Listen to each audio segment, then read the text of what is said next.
automotive, may natanggalin naman tayo. Ito yung valve, dito yung leak. Okay.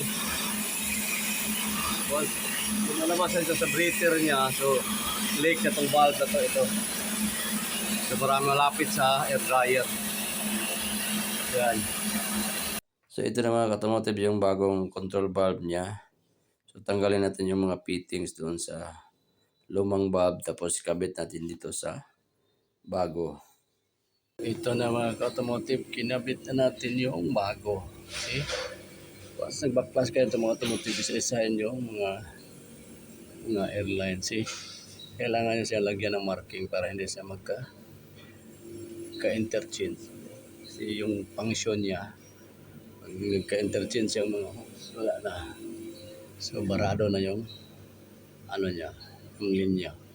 Okay, so kailangan ibalik niya sa tama. Yan. So pag nagtanggal kayo ng mga automotive, siguraduhin yung i-release nyo muna yung mga hangin doon sa air tank.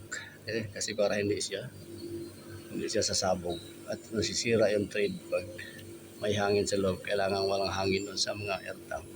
So yan, kinabit na natin yung bagong valve. Yan. So hindi siya easy mga automotive kasi dami itanggalin. Okay?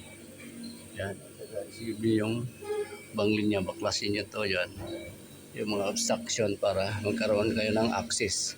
So yun lang mga automotive, pinapakita natin sa inyo paano siya ikabit yung air valve control.